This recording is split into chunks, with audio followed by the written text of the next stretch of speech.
This is our Practical AI for Inclusive Education webinar, Positive Partnerships, that you've all jumped onto. I'd like to give an acknowledgement of country. For me, I come to you this evening on the lands of the Awabakal people, and I pay my respects to them, the elders past and present. And also just a cultural note that First Nations people are advised that this presentation may contain images or voices of people who are no longer with us. I'm Craig.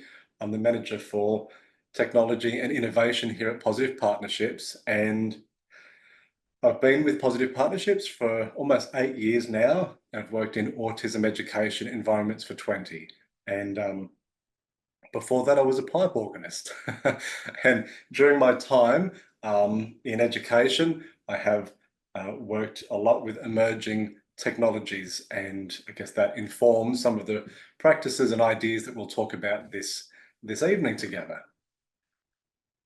So this is not going to be a slide-based presentation. This is going to be a very practical presentation. This is really the only slide with text on it, other than a few placeholders that I've got. And then we're just going to jump into some really practical activities. I've been on a few webinars this year on inclusion and AI that I've been a participant of, and I feel that there is sometimes the risk that it can just be a lot of slides going very fast, and you're sitting back and thinking, hang on, what was that? And then it's already moved on to the next thing. So I'm going to try to go at a good pace.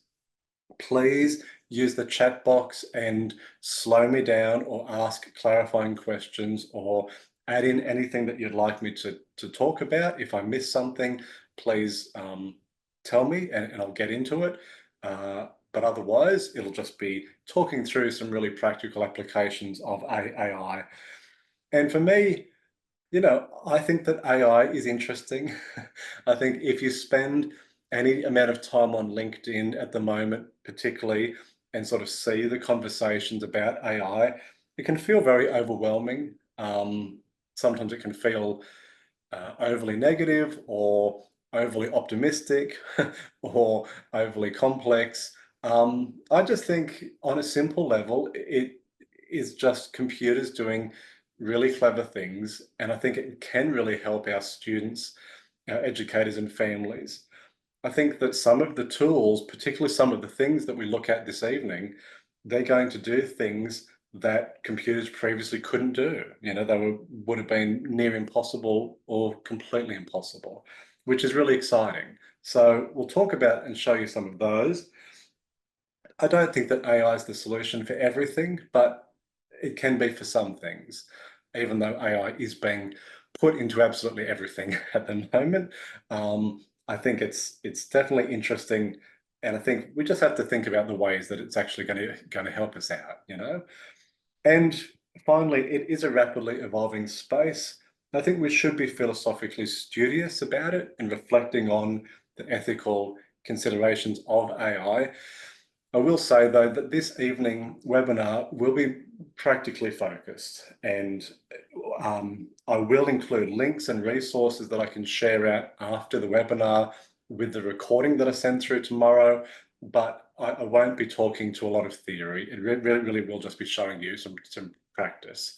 So with that in mind, let's kick off.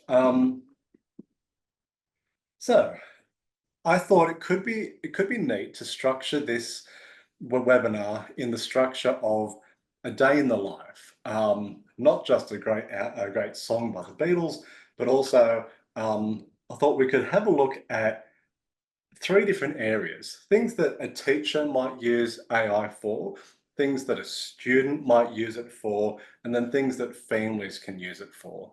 And of course, there's much more than this, but I just thought this could be an interesting way to structure our approach. So we're going to have a look at a teacher in the morning, going for a walk before they get to school, and then planning a little activity when they're at school and preparing for an excursion. Then we're going to look at a student taking notes on that excursion, doing a bit of research when they get back to school, and some support with writing. And then we'll look at what a family might do after school to help with a little bit of a project and a few jobs around the home. So that's going to be the structure. And we can go on diversions. So you just tell me or ask questions in the chat box and we'll go from there. But let's start with something nice. This is something that I do every morning when it's not too windy or rainy. I'll have a morning walk with ChatGPT. And I'm going to show you what that looks like in a moment. I'll share my screen. So ChatGPT has a voice mode where you can have a voice conversation. You can talk to your phone, to your iPad, to your MacBook, and it will talk back, which we'll do in a moment. It is free. Within the free ChatGPT version, there's regular voice mode where you can have conversations that go all day with your choice of voice. If you have the paid ChatGPT, it gives you what's called advanced voice mode, which lets you tailor the articulation of the voice to a very detailed extent and is a little bit more natural in the flow. But certainly the regular voice mode I've been using for over a year now, and I absolutely have found it invaluable. The advanced voice mode, which I'll show you now, is also very clever. So let's pretend we're a teacher. You might not need to be pretending, you might be a teacher, and that you're going for your morning walk before school and you're going to have a little chat and just plan some thoughts for the day ahead. So I'm going to share my screen now on my iPad so I can give you a live demonstration of what that looks like. And I'll actually ask you when I start to just confirm that you can actually hear ChatGPT to make sure that I'm doing the right thing. So I'll just bring it up on the screen now. You can see I'm on my iPad here. You can do it on your phone, do it on a MacBook, or an iPad. Okay, so I've got my iPad on the screen that you can all hopefully see there. And down the bottom of the screen, next to the message box, you've got a little microphone, and then you've got a little black icon with 4 gray lines on it. That's the icon that I'm going to tap now, and it will start the voice conversation. Hi, I'm on a webinar on Zoom, and I've got a whole bunch of terrific participants who've joined me to talk about inclusive education and AI. Could you say hi to everybody? And then I'd like people in the chat box to tell me if they can hear you. Hello, everyone. This is ChatGPT. I'm thrilled to be here with you all today. Can you hear me clearly? Please let Craig know in the chat box. They're saying yes, which is great. So I'm going to pretend that I'm going for like a morning walk as a teacher planning the day. Can we do that? Can we role play that I'm a teacher of a Year 5 class going for a morning walk? Absolutely. Let's get into character. As we set off on our walk, picture yourself strolling through a serene path, the morning air fresh and invigorating. Your Year 5 class is counting on you to plan an engaging. That's fine. That's very clever. You're giving me that scenario. I just want to cut in. Here's what I'm thinking. I'll tell you a few things. Like I'd like to plan a morning activity later. We're going to go on an excursion to the CSIRO Energy Centre. And then we're going to come back and do some research and reports with my Year 5 class. Can you give me a bit of an itemized list of those things so that I can remember to do all those things later? Sure thing. Here's a list to help you remember. 1. Introduction and overview. Start the morning with a brief introduction to the day's activities and what to expect at the CSIRO Energy Center. 2. Bus trip. Organize transport and ensure all students have what they need for the trip, permission slips, packed morning tea, etc. 3. Excursion at CSIRO Energy Center. Plan for a... I'm just going to interrupt. Sorry to cut you off. You're doing a great job. I just wanted to say one thing. No worries, Craig. Take your time. I'd like you to talk in a calm, quiet voice because I'm needing a little more relaxation this morning. Can you give me your calmest, quietest voice as we're walking and talking? Of course, Craig. Let's continue our walk with a peaceful pace, allowing the tranquility of the morning to envelop us. How can I assist you on this serene start to your day? Okay, I'll leave it there. So you can see that's voice mode in ChatGPT. You can, like I said, have a conversation. You can tell it to adjust the way that it talks to you, and it will transcribe what's been said. So I just, as a teacher, said, can you just help me plan my morning? Here's a few things that I'm going to do. And you can see that it's itemized things there on the screen. And I cut it off because I didn't want to go through too much chit chat with everybody here this evening. So Cindy's in the chat, you've just asked, does it mean we need to download ChatGPT first, then register the account? That's correct, Cindy. You don't have to have a paid account, but you do have to register an account. So if you download the ChatGPT app to your phone, for example, and you do sign up for a free account, that means you can then have that voice chat. I mean, if anyone has any technical difficulties, I'm happy to have a little chat later, but that's certainly the way that it works. Julie, I've noticed you've raised your hand. Would you, if you have a question, if you just wanted to pop that in the chat box, otherwise you may have just been telling me yes to something earlier. Now, I really like this. I think as a teacher, or it doesn't have to be a teacher, does it? It could be anybody. I just think the voice mode is such an interesting way to use AI. I'd much rather do it this way than sort of be hunched over a computer. I put my headphones on, say, let's plan the day, let's talk through what's coming up, and then it does all of that as part of this voice chat. So we start with that. I'm going to go back to the PowerPoint slides now. I hope you thought that was a bit of an interesting little demonstration of voice mode if you've never used it. So we've started our day. We're planning things out. Now we're going to get to school, and we want to do a bit of a class activity. The class activity that we're going to start with is that I'd like to, okay, yeah, Cindy, I've just seen your chat there. Could not install from a laptop Windows. Yeah, I think you're right. I think of all the systems, I think Windows desktop is still coming. I think that's still hasn't got it hasn't got voice mode yet. So that's true. But if you had a mobile phone, I think both iPhone and Android should work fine.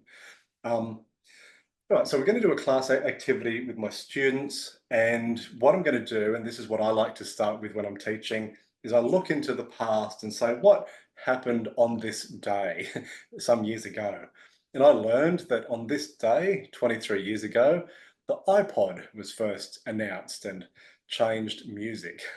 So I'd like to plan an activity with my students at school where we I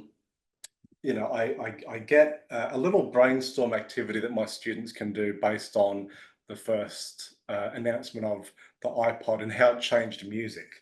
So again, if you've not used ChatGPT in the past, you can either sign up or just have a free, or just you don't need to sign up. You can just use it through the website, chatgpt.com. I'm just going to say I'm teaching a Year 5 class, and I'd like them to do a morning brainstorm activity about the announcement of the iPod 23 years ago and the impact it had on listening to music. Can you help me out with an activity? Now, lots of people will talk about different ways to prompt and create questions in ChatGPT. My advice is just to talk very naturally to it. Just say exactly what you'd like. Don't be too brief. Some people just say, brainstorm activity iPod, and it's like, no, don't talk to it like you would a Google search. Do a really nice, naturalistic, tell it what you're doing, who's involved, what you'd like. And then, now I'm not suggesting that this is what you do to write all lessons across your day. But of course, sometimes it's nice just as a little bit of a thing to think, what could a good activity be to start the morning around iPods? And now we've got some great brainstorming sessions. What happened before the iPad, the iPod, etc., etc. And then we've just got a bit of sharing, and that's lovely. That's exactly what I need as a teacher to start my day. Now, if you've got a paid account, and it sounds like I'm doing a sales pitch. I'm absolutely not. If you don't want to have a paid ChatGPT account, just go basic, and that's perfectly fine.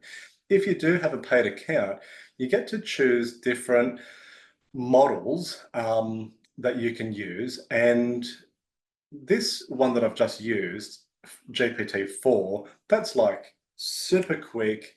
Any sort of question you throw at it, it'll be like, I'll do it immediately. There's some other models like Zero One, and they are like advanced reasoning models. So you could throw a really tricky, like philosophical question or a physics, chemistry question, something really involved, and it will think it through. Now, I'm not really inclined towards engineering and physics and things. Don't have a head for that. But what if I gave this other model a really philosophical question where I said, what has been the impact on music composition as a result of the invention of the iPod and the era of streaming music? What has it done to instrumentation and song length and album design, etc.? So quite an in-depth question. So I'm using this Zero One model, and you can actually watch the reasoning as it happens. It says thinking, examining impacts, mapping the shifts, tracing the progression, adjusting song styles. Okay, it only took 10 seconds, and now it's going to give me a profound answer. But it's interesting to try some of these different models. Now, you wouldn't use Zero One for planning a lesson necessarily, but if you've got a really deep, profound, big question, you might want to use this Zero One model. Okay, so let's jump back. We've been for a morning walk. We're in school. We've got now this brainstorming activity about the iPod. All the kids are settled. Their brains are all switched on. Now we're going to go on an excursion. And the excursion that we're going to go on is to somewhere local here in Newcastle. It's called the CSIRO Energy Centre. I've taken my students there quite a few times. It's a terrific renewable energy experience. And what I'd like to do is have a little bit of help preparing from the standpoint of sensory support. So I've got some students in my class with a range of sensory sensitivities. I'd like to make sure that I'm preparing as well as possible. So what I'm going to show you is, again, we're going to use ChatGPT, then we'll move on after this from ChatGPT. And we're going to use something called a custom GPT. And a custom GPT, a custom GPT is something that you can make yourself. That's like you make it within ChatGPT and it does a specific job. So regular ChatGPT, you're like, oh, I can ask it anything and it'll just adapt. You can make your own little custom GPTs with a paid account. If you have a free account, you can use any custom GPT that someone else has made. So for example, when I say custom GPT, there are all these, there's like a little store, like a GPT store within ChatGPT. It's all free and available, but you might search for something like neurodiversity and see what comes up. So we've got a neurodiversity coach, we've got all these different things. So these are all things that people have made, that you can just interact with and see what the value of some of these might be. Now, I've made some as well. Oh yeah, so Fiona, where was this down the left hand? Yeah, so on the left hand side of the page, where you've got all your previous ChatGPT conversations, if you're logged, I don't know if you need to be logged in or not, but there should be something called Explore GPTs. And when you click on that, it brings up this little GPT store. I've also on my website, which I think I've sent out and I can share out again, I've got a little part on my page called prompts and projects, and it's got different prompts for different parts of inclusive education that I use. And down the bottom, it's got some direct links to the custom GPTs that I'm talking about. So you could come here, for example, click on Sensory Planner, and it will take you straight to the custom GPT as well. So I'll share that out later in case it doesn't come up for you on the left-hand side. And this is what we're going to use. The Sensory Planner is a custom GPT that I've made, and we can actually look under the hood of this. I'll just go into Edit GPT, and then I'll get to Lauren's question in just a moment. Okay, so, and then what you can do here is you can, if you're making your own GPT, you can tell it what to do. I'll just tell you a bit about this. So I've made this, it's called a sensory planner. Essentially, it's you tell it where you're going, you tell it, you can give it a photo, which we're going to do, a description of where you're going, and a description of the different sensory needs that students might have. And it will give you some recommendations as to how to support students in that environment according to their sensory needs. Now, if you were making something like this yourself, you can actually upload your own knowledge. So you don't have to just rely on ChatGPT tapping into its brain. Like ChatGPT, you can imagine the sort of database of things that it's got access to is immense. It's probably as big as the world. But you might think, actually, you might be a therapist and you might have very particular sensory strategies that you would recommend and you would use with individuals who you're working with. You could upload a list of those into this system and just tell the GPT to only interact with what you've uploaded, so you can be sure that it's only using your knowledge. Now, I mean, we don't have time to go through all of this in depth, but it would be good to have a play around, and I'll send you some links to learn a bit more. But I'll just quickly show you how it works, and then I'll get to Lauren's question in the chat box. So we're going to the CSIRO Energy Centre in Newcastle. I'm going to grab a few photos of the environment to put into my GPT. So I'm just in Google Images. I'm going to copy an image here. I'm just going to paste it in, easy as that. I'll grab another image. What about this one here?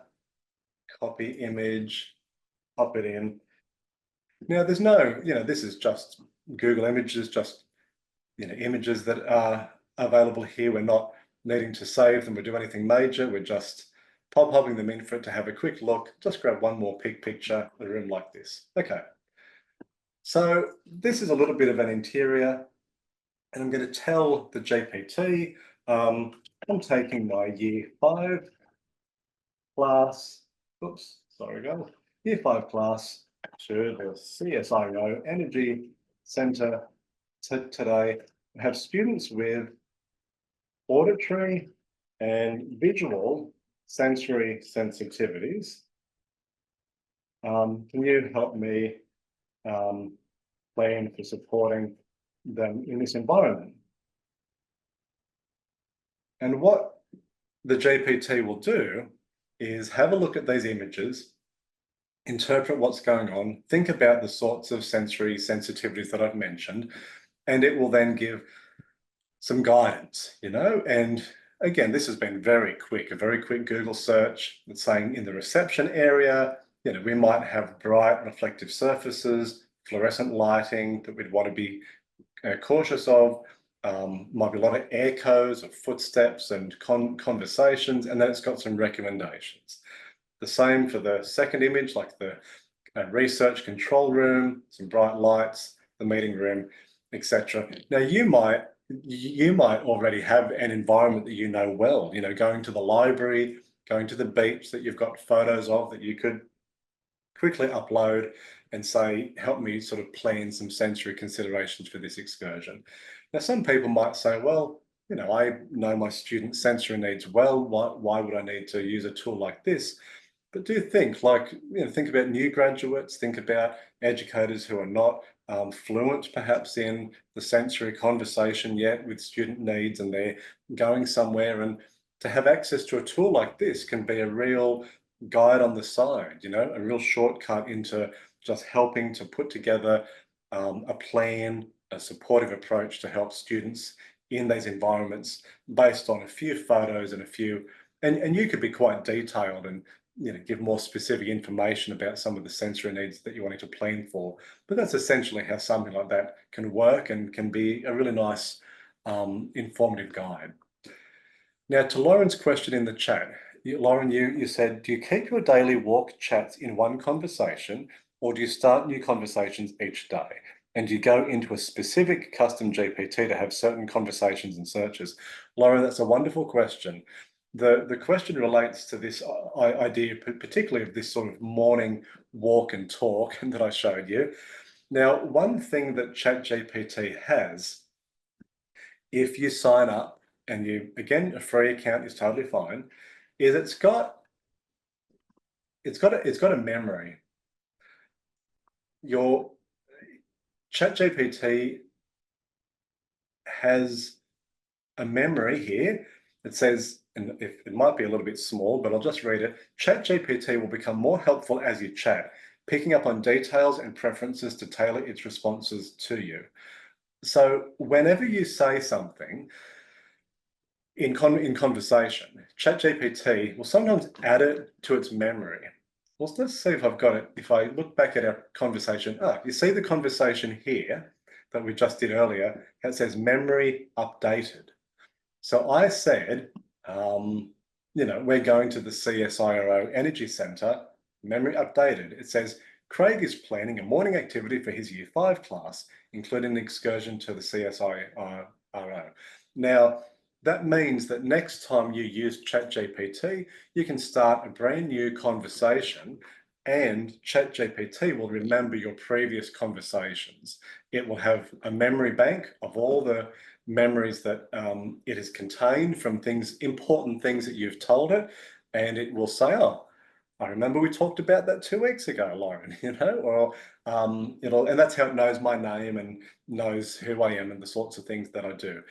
Now, if that's a bit creepy to you, you don't have to have that turned on. You can have it cleared. I mean, you can clear it anytime as well. You can just say, erase your memory, but you don't have to have it turned on. You don't have to have your data submitted, to this big sort of AI brain. You can just keep it private and just have a chat. But I think about how much my computer already knows about me, all the photos in the cloud, all the memories over the years.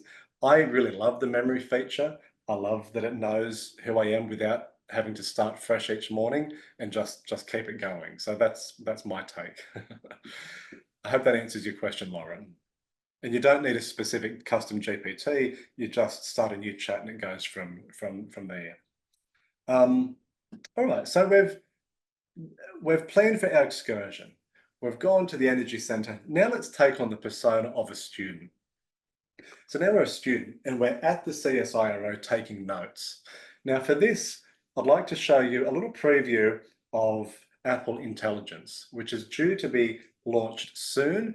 I've got an advanced copy, I guess, like I've signed up for the early releases of software, so I can show you the way it works right now, which I'm going to do as we speak. Now, Apple Intelligence will only be available on like the newest versions of, it doesn't have to be the very newest, but fairly new iPads and iPhones and MacBooks and things. So I say that, but I mean, as schools update and refresh their hardware, that will all sort of come into play. So I'm just going to share my screen now. Just going back to make sure I haven't missed anything in the chat box. Okay. Okay, so I've got my notes. I know it's all very dark because I've got dark mode on, but that's okay. Just pretend, which, maybe in the CSIRO would go a bit dark. So I'm a student, I'm walking around and I'm making some notes on what I'm seeing. Now, what I'd like to show you is I could write something here, like, well, say, yeah, so I could write some notes. I could say solar power is everywhere in Australia. Okay. Now, you've got a little icon on the top of your little iPad bar here next to the paperclip. It's like a pen inside a wiggly line. When you touch that, Apple Intelligence gives you writing tools. And you can see I can proofread, which will check for errors, etc. It can rewrite that. It can do it rewrite it in a friendly way, a professional way. Now, obviously, we're being very quick with this. I'll show you what a rewrite in a professional voice would look like. Solar energy is widely distributed across Australia. All right. What if I were to say, rewrite that in a friendly way? Solar energy is everywhere in Australia, exclamation mark. The exclamation mark makes it friendly. All right, so that's fine. That's just a little proofreading rewrite tool. Again, your guide on this with how you work on it with students will be determined by what you want them to get out of it. You might not want the students to rewrite things through the voice of AI. You might want them to completely author it themselves. Or for some students, it might be handy to have a bit of proofreading, a little bit of guide on the side, support for literacy, a bit of writer's block it can help through.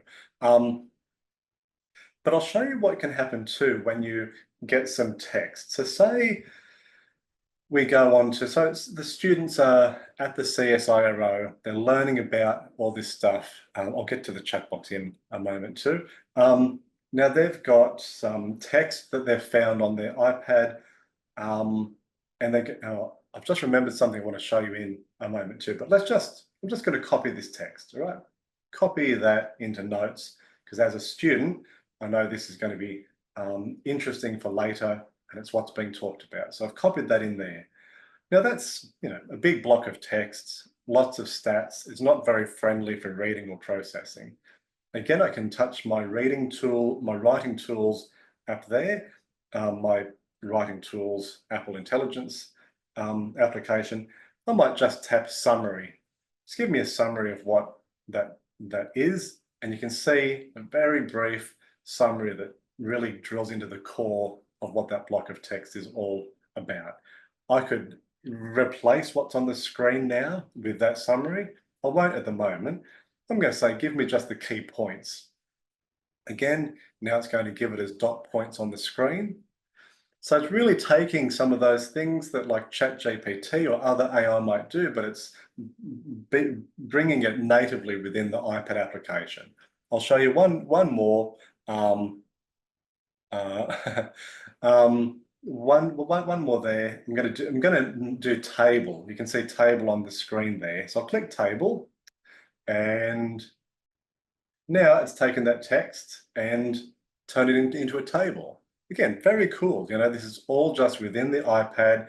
You just tap the writing tools and it will adjust and change what's there depending on what's. So that's going to be a very impressive little AI feature that's built into our Apple devices when that's made public for everybody shortly who's got one of the devices that can handle it.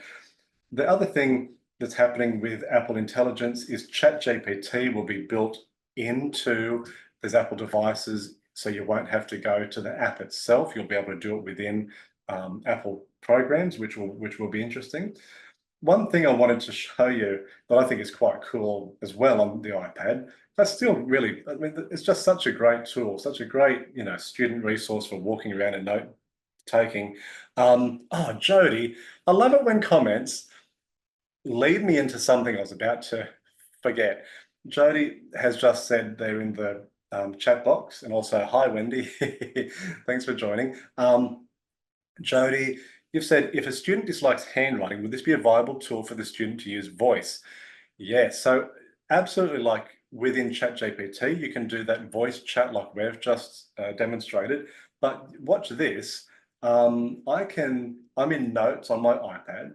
I'm going to, can you see it says record audio? I'm going to tap that.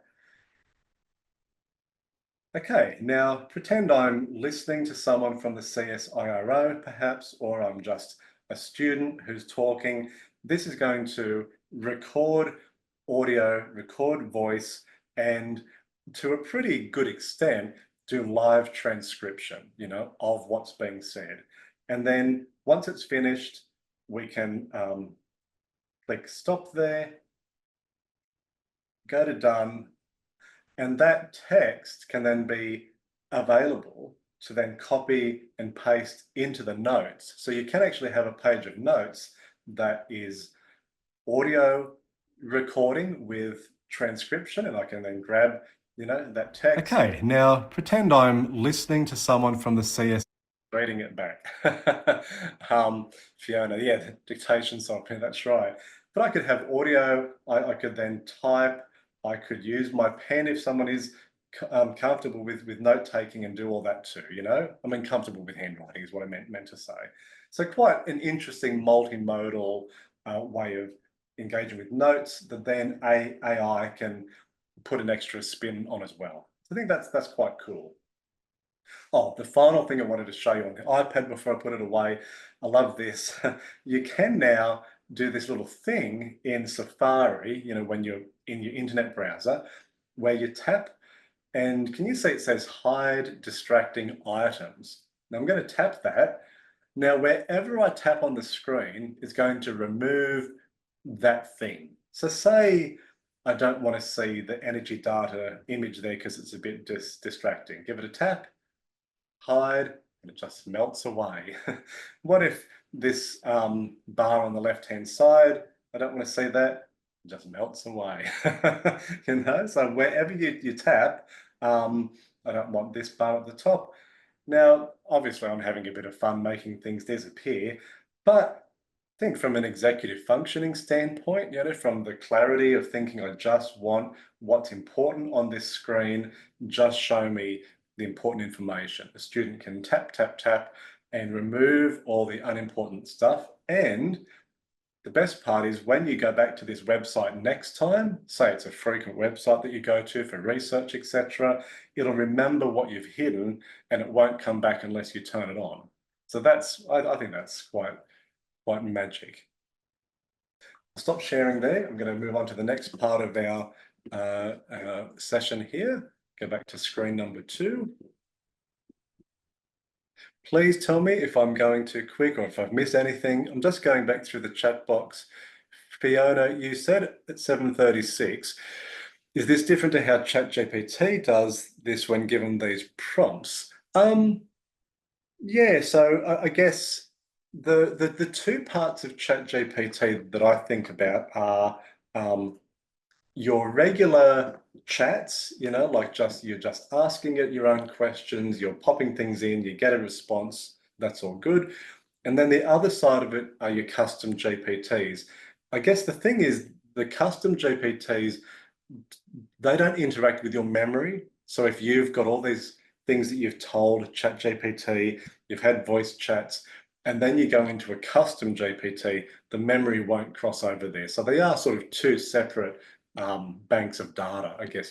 So you can do things completely independently within these custom GPTs compared to what you'd do with regular ChatGPT use.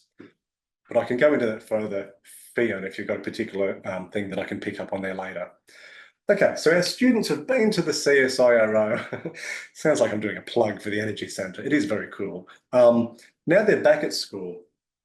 And they're going to do some research. They're going to put a bit of a report together. We're going to use two tools that I think are really interesting. One is Read and Write, which has been out for a long time, but it's got some interesting AI components that I'd like to show you. And the other is Notebook LM from Google, which is a new piece of software, and it's made quite a stir online for reasons that I'll show you soon. But first of all, let's start with Read and Write. Now, Read and Write is essentially a toolbar that you can add to Google Chrome. If you're in a state or territory that doesn't support Google Chrome or not part of the Google system, totally fine. It's also got a Windows application and a Mac application, Android, iPad. I think they do everything. But I know you can get a free, like, premium account with Read and Write as a teacher if you for the Google Chrome taskbar, which I'm going to show you here. So if we give it a little tap, this little taskbar pops up. And again, I'll be putting all these links into a website and sending them out tomorrow, so don't worry if you don't catch all the names and links that I'm talking about here. Now, we're going to do a bit of research. The students have gone to the Energy Centre. Now they've come back, solar power time, they're reading about it in Wikipedia. Before I even use any AI tools, I'm going to cancel that out. We're pure Wikipedia mode. I know lots of people will know this, but lots won't. I love that when you're in Wikipedia, you know, these articles are written for, well, they're written for adults often, quite scientific. I don't even know what photovoltaics, I can't even say it, are. You know, there's a lot of different, lots of different terminology here. What you can do is a lot of people have written a simple English version of these articles. There's a simple English Wikipedia. So in your little browser address bar here, instead of EN for English, I could type in simple, and watch what happens. Now I'm in the simple English Wikipedia, and I've got solar energy, but written in simple English, you know, plain English, short sentences, accessible vocabulary, dot points, white space to break up that focus for executive functioning and cognitive processing. I mean, that in itself is, I love. The thing is, not every Wikipedia page has a simple English equivalent. Only the major, you know, pages do. There's still, like, I don't know how many, hundreds of thousands of pages, but let's for a moment pretend that there's no simple English version of this page, but we want our students to use this information and do some research. So I'm going to use this Read and Write extension that I've added to Chrome here. And it does a bunch of different things, but what we're going to use it for now is I'm just going to grab, so I'm a student, I'm going to grab this information here, highlight it. There's a little button here that will simplify the page. And what it's doing is going to take that text from Wikipedia and put it on its own page. Now, this is still not very user-friendly, probably even less user-friendly, because it's now just a big block of text with numbers and stats. Not great. This is where AI comes in. You've got this little AI button here, going to give this a tap, and it's now going to simplify that text. And now it's really easy to read. It's made its own simple English version, you know, a more accessible version of that Wikipedia information. I've got the title broken up into small paragraphs. The vocabulary is accessible, and I can actually, like, there's different levels of contrast, different, you know, think of students with Landau-Kleffner, who students have different lenses for dyslexia and different literacy processing. There's different ways to adjust the font and the font size and all these other, you know, spacing, etc. But the AI capacity here to take text and simplify it, I think, is very cool. But let's go further. Say I'm now giving a task to the class where I say, I'd like you to highlight all the words that have something to do with energy. So we're going to focus on energy. So I might pick my yellow highlighter, solar. What about power is an energy word. Yep. Oh, that's all right. I'll pick power here. It's not doing it because it's so next to this one. Electricity is another power word. Well, sunlight. Okay. So, heat. I'll stop now. Okay, so I've got these different words here that I've highlighted. Another thing that this read and write can do is it can say, put together a vocabulary list of all the things that I've highlighted. We could use different colors. I've just used yellow. Now, what it's going to do is create a vocabulary list that it'll make a Google Doc. And you can see now it's taken those words that I highlighted, solar, electricity, heat, power, sunlight. It's now given a definition of those words, and it's also got a visual image next to it. And then we could make some notes, next to it here. Again, what a cool feature to put together a vocabulary list with meanings and visuals as a little accessible list of terms that we might use when we're doing our research.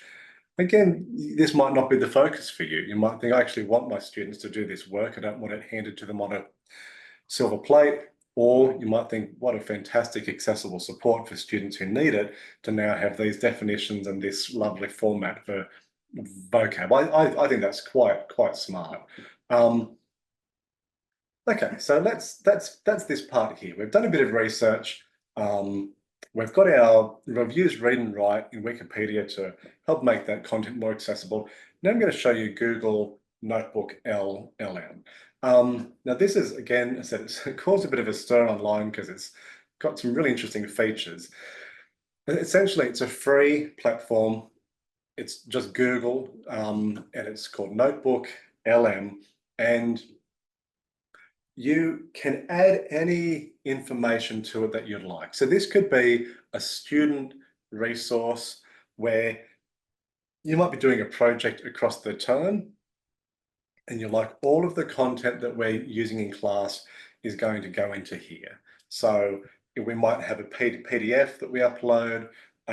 We might have a website link or a YouTube video, text that students have written on notes on their iPad that they drop in here from their excursion, slides they make, anything at all. And you can just add all of that content in. So let's add a bit of content now. I'll take this solar power content that we had from earlier. I'll copy that in. It's just pasted text. And then it will add that to the notebook, and it gives you what's called a notebook guide, which it will give you a summary of what you've just pasted in, and it lets you have a conversation, like it lets you ask questions about that content. And you can imagine as you keep adding text, different reports, I mean, think about, high school assignments, different pieces of resources and different pieces of research that you can then ask questions of and say, how does solar work? Or how do solar panels work? And then it will look at the information that you've added into Notebook LM, and it will give you a response. And all these number ones mean that it's referencing what you've just pasted in. If you've got 20 different sources of text or videos or whatever that you've added in, it will reference that. So you know that it's not just pulling it from some random website, or it's not hallucinating, it's actually pulling it from your content, which again is very, very interesting. The thing that I said has caused a little bit of people are like thinking this is quite, it's sort of sent sort of shockwaves through the internet a bit, is you can also have it create a podcast, which you may have heard how this works. Essentially, you just, whatever you've added to Notebook LM, you can say, make me a podcast, and it will create two hosts that have a conversation about whatever you've uploaded. So I'll just push play and you'll hear what I mean. Hey everyone, and welcome back. Ready to dive in? Absolutely. Let's do it. All right. Today we're tackling a topic that's been generating a lot of buzz lately: solar power. It's definitely having a moment. Yeah, it seems like everywhere you turn, people are talking about it. Yeah. But what's all the hype about? Well, we've got a whole stack of articles and research papers here ready. So you can see what it's doing. It's got these two people having a chat, and I can jump in, like say 2 minutes 11. Before. That makes sense. And then there's the whole climate change issue. People are much more aware of the need for clean energy. Absolutely. And that's led to increased demand, government incentives, the whole package. It's really shifting the whole. It's quite staggering. Like I've copied in all sorts of things. I mean, stuff that I've written or random bits and pieces. You can even add, add your receipts in. You might have a whole bunch of receipts for work or home, and you can upload those into here. And the podcast host will have a chat and say, Craig takes a lot of taxis. Is that really the most cost-effective way to get across the city? Let's have a talk about it. Yeah. So, Di, does it come with different accents? So you can tailor it to an extent. You can give it guidance. It's English only at the moment. You can customize it by essentially telling it things like tone down the excitable energy, just make it calm, or I want you to focus on this so I can study. Like I want to listen to this and actually study the content. So don't be too entertaining in a jovial sense, be quite academic, for example. Now, you can tailor the accents a little bit, but not as much as ChatGPT. So I'd say the direct answer is they'll still sound like American hosts. So that is something they are working on, different accents and different localizations for around the world, but at the moment it's two American hosts. But you can tailor it a bit. So that's quite interesting. And again, as a study tool, as a way of like thinking, I'll upload a PDF, and rather than, for students who might find it difficult to, read all of that and process that visually in that sort of cognitive fashion, it can be listened to a conversation about the topic and soak it up and do a different way and ask questions and all the rest. So that's quite interesting. I was glad to see a few emojis on my Zoom page of the mouth open. I'm glad that others found that interesting too. So obviously there's a lot more to this that you could dive into, but for the sake of tonight, I can see we're almost at 8 o'clock, and I just want 10 more minutes of your time. For those who need to leave right on 8, totally understand. The recording will continue because I'm going to do a bit more, but if you do have the capacity to hang on for a couple of minutes, I'll just finish off. Okay, so the students have done a bit of research. Now it's time to write. Okay, it's time to get some actual writing done. Now, there's so many different ways to do this. You could do this in any program, really. I just thought I'd show you WordTune because if you liked what I showed earlier with Apple Intelligence on the iPad, and you thought, well, that's great, but maybe my school doesn't have iPads, for example, then this WordTune, I'd say, is very similar. It's a free application, but it's limited in its free version, like lots of things. You can use it, but when you upgrade, it gets better. But still, the free version is worth looking at, absolutely, for students at school, at least to trial it. So this is WordTune. You can already see we've probably got some different prompts here that are similar to Apple Intelligence. I'm going to write some text. I learned today that solar power is widely used across Australia. It is considered a clean energy source. Okay, so I could get a little bit of support to rewrite this, etc. But what I'm actually going to And I could help make it shorter or expand it, if I'm thinking, oh, how would I say that, but in a bit of an expanded way. I can click expand and then it'll give me some other ways of saying that. Again, not to replace student agency, not to replace their own creativity. It's just they're alternative ways of thinking about it, aren't they? It's a guide on the side saying, have you thought about saying it like this? And it's modeling to students, and then students get another way of writing. So you could try that. You could also, for someone like me, you can probably tell by the way that I'm talking, I write in long sentences. Shortening things can sometimes be a real blessing as well. Solar power is widely used in Australia. Simple, so that's quite handy. It can also give you a prompt as to what you might say next. So for some students who might sit there and look at the screen and think, I actually don't know what to write next, this might be an opportunity where they could, you could say, okay, well, let's continue writing, and it will, so just the question in the chat box, absolutely, you'll get a certificate sent out, probably end of this week or start of next week. Okay, it's just given us a possible next sentence about what solar power can do to reduce reliance on fossil fuels, etc. And you could accept that or get another suggestion or etc. Again, not to replace students doing this themselves, but just as a prompt, as a model that you could use as a teaching exercise, particularly for students who get stuck and just think, what could I say next? So I think that's WordTune. Quite an interesting little program. There's a lot more to it that you could go into, but I just thought I'd just show you the basics there. And I'll have a link to this that you can explore yourself later. All right, so we've looked at students, we've looked at teachers. What about from a family perspective?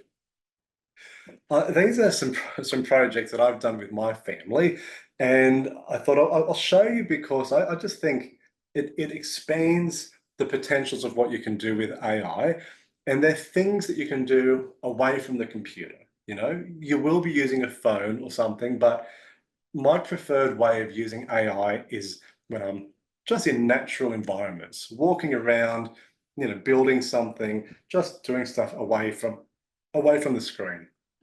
So how about this? This is our day in the life. We've got a student at school has come home to family. They've said, I need to make a cardboard diorama about solar power, as they've learned about across their day.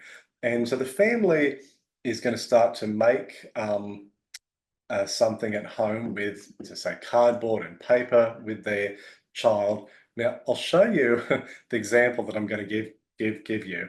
Is my son wanted me to make a conveyor belt. He'd watched a TV show, he's 5, he'd watched a show where there were conveyor belts, and he's like, let's make one. And it was a rainy day. I just had a bit of cardboard and paper at home, but nothing too fancy. And I was like, I didn't really know what to do. And I tried to make it, and it just didn't quite work. So what I'm saying here is, say you're the family member who's been asked to make something and you just get a bit stuck. You get partway there, but you're like, I don't know what to do next. You can just pop that into ChatGPT. So I'm going to start a new conversation. I've taken a photo of my not yet working conveyor belt from my example. And I'm going to say, can you help me out? I'm trying to make a working conveyor belt with my son, but it isn't working. I have paper, cardboard rolls, a bit of sticky tape. Can you look at the photo and tell me what to do next? Now, I could have said that out loud, I'm just typing it for ease here as part of this session. ChatGPT will look at the photo, look here, it says, how fun. Looks like you've already made a great start with those materials. Let's see if we can troubleshoot this and get your conveyor belt moving. Here's what we need to do. Secure the belt, tighten the rolls, create tension, have a turning mechanism, support the belt. Now, this is one of those things, to me, this is like, oh my goodness, like the number of times that I've been in the classroom or at home and I've been trying to make something with Lego or cardboard, or whatever I've got. It's like, I just don't know what to do next. And I've only got so many resources with me. Can you help me out? And this is great. And this in this real world situation, I followed the instructions and ended up with a functioning conveyor belt in my case, which was very much appreciated. But you think a family at home doesn't have to be a cardboard diorama. It could be any example of something that it could be on the computer. It could be, it could be a physical construction. It could be anything at all. You just think, I just need a little bit of support to know what to do next. And it will tailor it to you. I think that's great. So that's one example of the way it could be applied in a family environment. The last one that I'll mention is the Room Tidy Assistant. This comes from personal life as well, but also friends and others are using this. And it's just a little idea that I had for a custom GPT where essentially, I'll find it here, the Room Tidy Assistant. So, and again, I've got a link to this on my website that I'll send through as part of the resources for this webinar. You can upload a photo of the room that's needing to be tidied. So I'll give you an example. A friend of mine, his daughter, she's neurodivergent and just has difficulty tidying her room, And we know she's not lazy. She's just like, it's too overwhelming. It's too big. She doesn't know where to start. So she uses this. She takes a photo of her room. So how about I go into Google and I just find a photo of an untidy room. Let's go with this. Let's just pretend that actually doesn't look too dissimilar. We'll pop that in here. Hit enter. Oops. Yeah, hit enter, and the Room Tidy Assistant will look at that photo and say, all right, I see there's a lot going on here. No worries. Let's do it step by step. Step one, let's clear the floor first.